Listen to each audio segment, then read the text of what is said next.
She owned the saloon, night after night. Amid laughter and clinking glasses, she stepped onto the stage in a dress that traced her figure, the skirt dancing with her steps and her boots keeping time on the floorboards. Her voice held every gaze. Her presence hushed conversations. No one knew her given name. To everyone from the door to the bar, she was the lady of the saloon. Since she was a girl, Sadie Earp was enchanted by magic. Instead of following the rules laid on her, she chased the desire to live with adventure and joy. She found her path in a traveling show, where she showed her own talent and crossed into new towns. She didn't want the roles taken for granted for women of the time. Teaching, serving, or washing, she chose the stage and the road. On February 18, 1878, John Tunstall was ambushed on his ranch by gunmen tied to Lincoln County Sheriff William Brady. A rancher and merchant, he had hired some young men, among them Billy, to protect the herd and hunt turkeys. The sheriff's men opened fire on Tunstall and his horse, killing them both on the spot. In 1880, photographer David F. Barry captured in a photo Lakota Rain in the Face, a Sioux warrior posing with the Winchester .73 he wielded in clashes with U.S. soldiers. A hunk Papa chief, he joined with the Oglala, Cheyenne, and Arapaho under Sitting Bull and Crazy Horse. 4 years earlier, he took part in the native victory at Little Bighorn.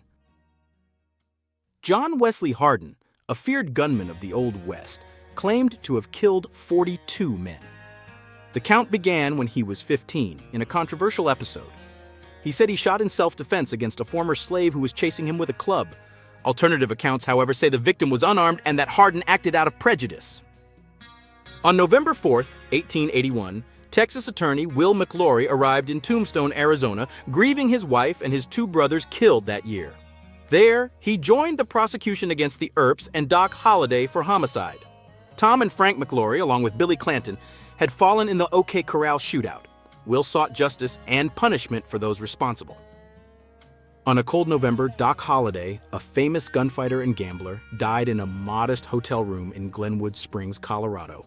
He had settled there hoping to ease the tuberculosis that had followed him since youth. Pneumonia piled on.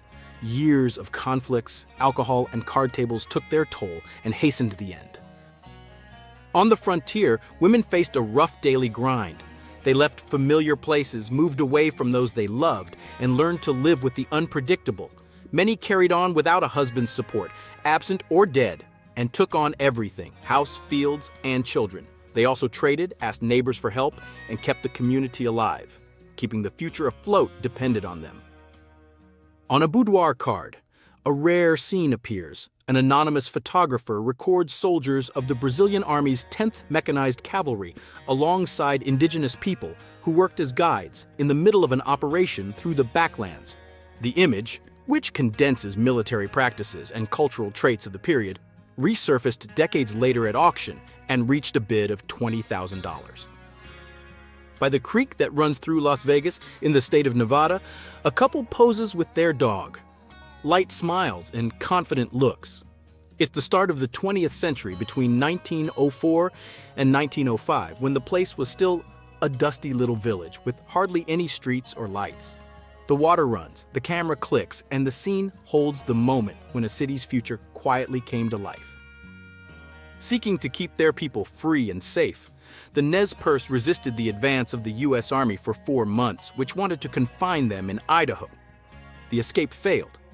In the mountains of Montana, near the Canadian border, the columns under Howard and Miles surrounded them. With no way out, Chief Joseph decided to surrender with most of the warriors. Jacob and Samuel Hawken earned renown with muzzle-loading rifles, favored in hunting and the fur trade. In 1815, they opened a shop in St. Louis, Missouri, where they applied their mastery of metalwork and design. From there came a rifle model that stood out for its finish, accuracy, and range, becoming a benchmark among hunters and scouts. A striking figure of the Old West, James Butler Wild Bill Hickok crossed the frontier in many roles: soldier, lawman, gunfighter, gambler, and performer. Between saloons and dust, he faced duels the press amplified. His path walks the tight line between order and disorder, honor and violence, and that's where his legend draws strength.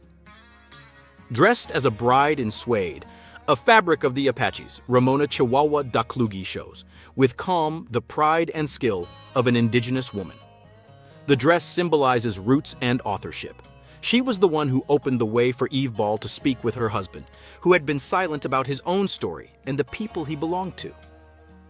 Known as Wild Bill, James Butler Hickok was a sheriff and adventurer of the Old West, as well as a Civil War veteran. His sister Lydia kept a photograph of him for years. Without a precise date, it's likely from the early 1870s, shortly before he was shot at a poker table. In the portrait, the weariness hints at an end. Frederick Douglass rose to prominence with the autobiography in which he tells of life enslaved and with firm speeches against slavery. His public role grew. In 1877, Rutherford B. Hayes named him the first black man to hold the post of U.S. Marshal, responsible for protecting courts, enforcing the law, and managing the jails in the District of Columbia. Daughter of Federal Marshal John Ed Cousins, Phoebe took in 1884 the post of his assistant.